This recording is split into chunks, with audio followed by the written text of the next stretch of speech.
What's up guys, and welcome back to the channel. And in today's video we're going to be talking about the gatekeepers of the UFC. That's right, every single division, every fan knows what it is. The gatekeepers of this UFC. They're the guys that they win fights, they lose fights, they beat up and comers, they lose to some up and comers. They're always hovering around that 10 to 15 spot, or maybe that 5 to 10 spot. They're always 1 or 2 fights away from a title shot, but no one ever really thinks they're going to get there.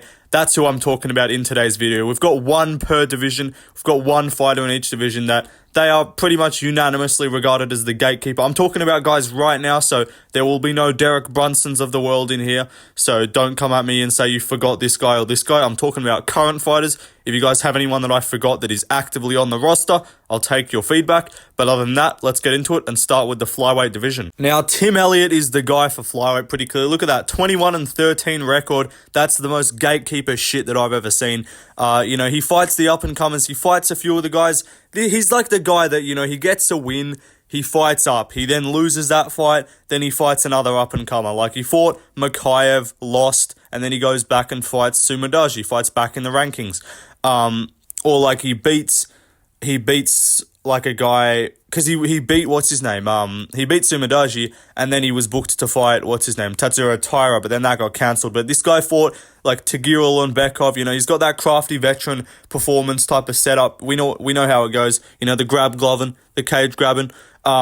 That's how it goes with the crafty vets. That's how it goes with the gatekeepers. You got to deal with all the tricks. You got to deal with the cheating to be able to get into the top 10, because motherfuckers are going to be cheating in the top 10. And if you can't deal with Tim Elliott, you ain't top 10 caliber, little bro. That's the same thing. Like, Mikhaev had a real tough fight with him, almost lost, pulled out the win. There you go, Mikhaev. Now you fight Manel Kape, or you fight Alex Perez. Like, that's Tim Elliott is the gateway to the top 10 guys to fight the Perezes or the Manel Kapes or the Mateusz Nicolaus of the world. That's who you get after you beat Tim Elliott. But let's move on to the Bantamweight division. Now, Rob Font is who I'm going to go with for Bantamweight. Again, 20-8 record. That's, again, very gatekeepery kind of record. He welcomed Figgy to the Bantamweight division and lost. And that's the thing about being a gatekeeper. You're not just winning every single fight, because if you win every single fight, you're not really a gatekeeper. You kind of are, but the point of the gatekeepers, the real ones at least, like Holloway and Whitaker and stuff, I guess you could call them title gatekeepers, but these are like the actual divisional gatekeepers, and they do need to have losses in there. They always lose, or they win. They kind of go 50-50. Rob Font, a little bit different. He's 4 out of 4, 1 and 4 in his last 5, sorry. Can't speak properly. But he lost to Figgy. He was booked against Song Yadong, like that's an up-and-comer, I guess. He ended up fighting Corey Sandhagen instead, that's not really a gateway or gatekeeper kind of fight. But then before that, he fought Adrian Yanez. Perfect example, gatekeeper classic right there. He fights these guys, like Ricky Simone was still pretty much a prospect at that time. He fought him and won. So this guy, he does fight the up-and-comers of the world. He does fight the guys that are trying to come into the division like Figgy, and he loses to some guys, like he loses to Cheeto, loses to Jose Aldo, loses to Corey Sandhagen, but he beats other guys like Garbrandt, Moraes, Simone, so he does get his wins in there to prove that he is, he's holding the gate down somewhat, but occasionally he lets one slip through. But let's talk about the featherweight gatekeeper. For featherweight, I'm going to go with Edson Barboza. Now, I do think this is like a pretty clear choice. I know some guys will pick someone different. I've seen some other people in the past do videos about this. In my opinion, they did it wrong. Like, people talking about Max Holloway. Like, bro, Holloway's fucking Holloway. He just loses to Volk and beats everyone else. Like, that's not the point of a gatekeeper. You got to lose to other people to be like a proper gatekeeper. You have to let some past. So everyone's saying like, oh, Holloway, he's the gatekeeper of featherweight. I'm like, no, he's not. Because the gate is not at the top. Like, the gate has to be around the top 15 or the top 10. Holloway's all the way at the top 3. That's who Holloway's the gatekeeper for. So it's not fucking Holloway. In my opinion, it's Barboza. He's the guy that fights the up-and-comers, and he wins to them, and he loses to some. Like, he just lost to Lerone Murphy. That's all good. But, he's got a 24-12 record, I'm pretty sure, if I'm not mistaken. That's very gatekeeper-type record again. Beat Sadiq Yusuf, up-and-comer. Beat Billy Q, kind of an up-and-comer, I guess. Like, he lost to Bryce Mitchell, up-and-comer at the time. Lost to Giga Chikadze, up-and-comer at the time. Burgos was kind of an up-and-comer too. I wouldn't say Marco Mikani, kind of, not really. Like, he fought Dan Ige, fought Paul Felder. Even like Justin Gaethje at the time was Probably considered an up-and-comer. Like, he was kind of keeping that gate a little bit there.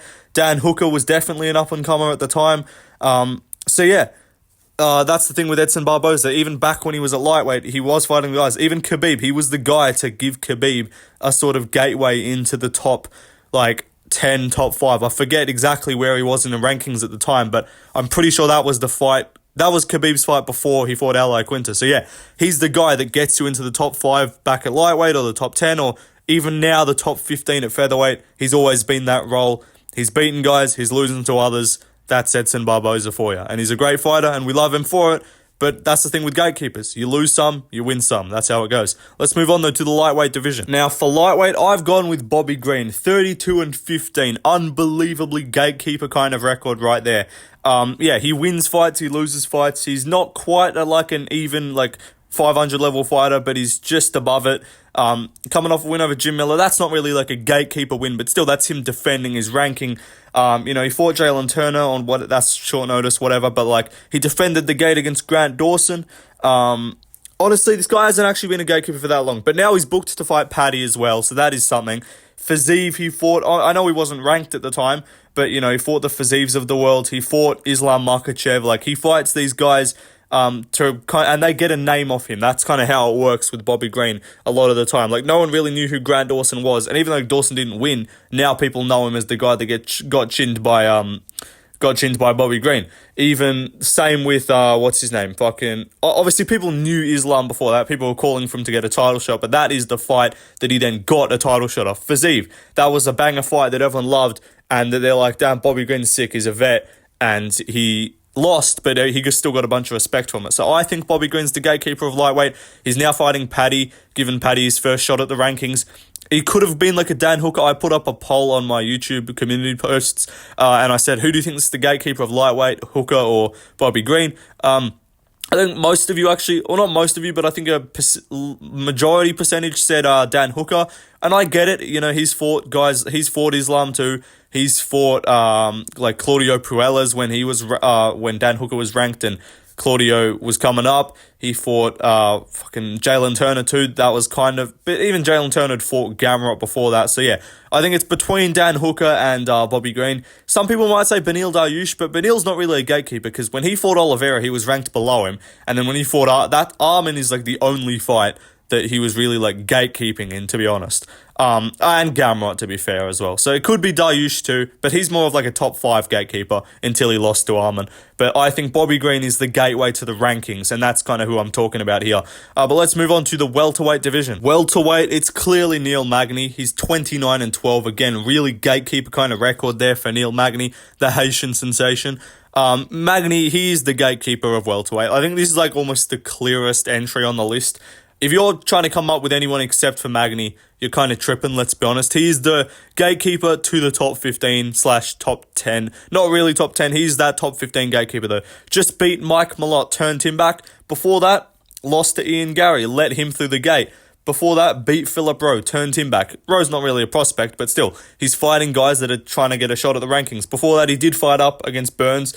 He lost that. Before that, beat D-Rod. D-Rod was unranked, trying to get a ranked spot. Turned him down. Before that, lost to Shavkat, led him in the rankings. Like, before that, Max Griffin, that's where we kind of get to the end there, but like, he beat Jeff Neal, lost to Chiesa, beat Lawler, beat Li Jingliang, lost to Ponzinibbio. Like, he loses to RDA, beats Condit, beats Hendricks, beats Lombard, beats Gastelum, loses to Meyer. Like, fucking hell, I didn't know this guy's record was this fucking deep. But yeah, Neil Magny, gatekeeper to the max of the welterweight division. This is going to be the guy that they give Michael Morales. They're going to do Michael Morales versus Neil Magny when they're trying to give Morales a ranked spot. Like, that's who he is. He really never... When the fuck was the last time he won 2 in a row? The last time he won 2 in a row was in... He won at UFC 248 against Li Jingliang, and then he beat Anthony Rocco Martin, and then he beat Lawler. That was his 3-fight win streak. Since then, it's been loss, win, loss, win, loss, win, loss, win, loss, win. So yeah, Magny, he's going 50-50, like a coin, trust, Izzy Adesanya. But let's move on to the middleweight division. I've gone with Jack Hermansson for the middleweight division. He's 24-8. That's a pretty good gatekeeper kind of record. Recently just fought Joe Pyfer, definitely a gatekeeper kind of performance. He was booked to fight Brendan Allen before that. That was also would have been a gatekeeper kind of fight. He fought Dolidze and lost. That was also a gatekeeper kind of fight. Beat Chris Curtis, lost to Strickland, beat Shabazian, lost to Vettori, beat Gastelum, lost to Cannonier. He had a little win streak going, but lost to Thiago Santos, beat Brad Scott, lost to, then we're getting into nobodies. But yeah, I'm going with Jack Hermansson. I guess you could make a case for Marvin Vettori, mediocre Marvin, but 21-5, it's not quite mediocre enough. Even though we call him mediocre Marvin, that's not quite mid enough for a gatekeeper record. We need we need to be closing in on a 500 level fighter, or at least a 60% of your fights are wins, 40% are losses type setup. But Vettori, he's fought for a belt. Not saying you can be a gatekeeper and have fought for the belt. But Vettori, I don't know, some of his fights, they've been too top contendery. Vittori's kind of doing more top contender fights than gatekeeping. Vettori really hasn't fought the guy outside the rankings on a streak coming up, if I remember correctly. I actually want to look at his record now, but I don't know why it says he's 19-6-1 on Tapology, but before it said he's 20-5, so maybe I got that wrong. So Vettori, whatever. But he lost to Jared Cannonier. That's not gatekeeping, that's just a top contender fight. He fought Dolidze, fair play, but before that, but Hermansson fought him before that. Vettori was gatekeeping the top 5, Hermansson was gatekeeping the top 10. We're going with the divisional gatekeepers, the guy that get you into the rankings. So I do think it is Jack Hermansson. Vettori, he's fought Whitaker, Costa, Izzy. These aren't gatekeeper type of fights. So yeah, I am going to go with Hermansson. Yeah. Let's move on, though, to the light heavyweight division. Anthony Smith is the guy for light heavyweight, of course. On paper, he's not the gatekeeper. On paper, he's just a future champion that's just biding his time. But let's be honest, take a look at this guy's record, and you'll just see maximal gatekeeping statistics right here. He's got a 37 or 38-19 or something like that record. Something cooked. Very middle of the road, very gatekeeper type of record. But Vitor Petrino, gatekeeping. Khalil, gatekeeping. Ryan Spann, not really gatekeeping, that was a rematch, whatever. Johnny Walker was kind of gatekeeping to the top 6, top 7. Uncle Live, he was definitely gatekeeping there to some aspect. Ryan Spann, Jimmy Crute. Jimmy Crute was definitely a gatekeeping kind of fight there. Devin Clark, I guess. Rakic. I wouldn't say Glover was at all, but Gustafsson wasn't. This was back in his contender days, but Volkan, I guess, somewhat.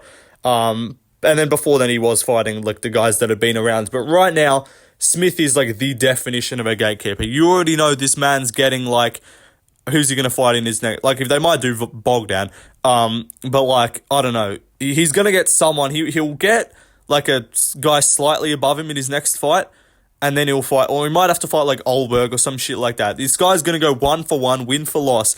One win against a up-and-comer, or one loss, one win against an up-and-comer, one loss against a top guy, one loss against an up-and-comer, one win against an up-and-comer.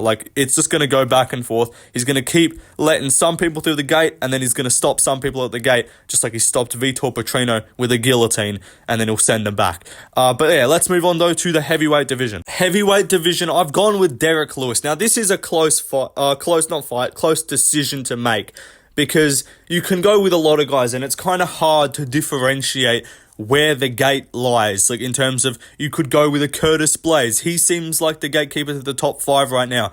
You could go with Volkov. He seems like the gatekeeper to the top 6, top 7-ish. They're kind of, him and Blades are sort of close together. You could go with I don't know who else you could go with. But in my opinion, it's Derek Lewis, because he has been a versatile gatekeeper. He has kept Gates closer to the top 5, closer to that title shot, and he's kept Gates at the back end of the rankings, stopping guys that are unranked from getting a ranked spot.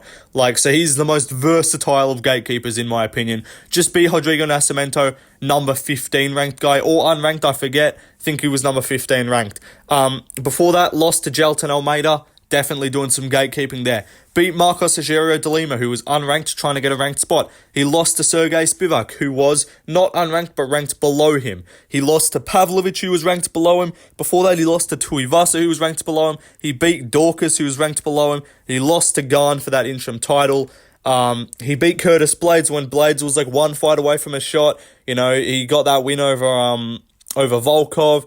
You know, he fought in Gane. Never mind. The Ngannou fight wasn't really gatekeeping. But you know what I mean. Right now, Derek Lewis has been gatekeeper maxing to the hardest right now. His record is pretty crazy. Not quite 500 level, but it's getting there. And yeah, that's what we're seeing with Derek Lewis. Next fight, he's probably going to fight up. He might fight like a Rosenstrike and he might lose, or he might win. Maybe he goes two in a row. But for Derek Lewis, for the most part, we're seeing 1 for 1, win for loss. He was on a bit of a loss streak at one point before the De Lima fight. Like, he'd lost, I think it was 3 in a row. Yeah, he lost 3 in a row and 4 out of his last 5. And even then, like, before the Nascimento fight, he'd lost 5 out of his last 7, I'm pretty sure. So yeah, Derek Lewis, he's getting towards the back end of his career, but he's still holding down the fort. He's still locking down the gate, and he's doing good work. But that is the video done, guys. I hope you enjoyed. Let me know if you disagreed with my picks. Let me know who you think the gatekeeper of each division is. A lot of waffling in this video. I think I kind of got my point across. If I didn't, let me know. But yeah, that's my opinion. See you guys in the next one. Peace out.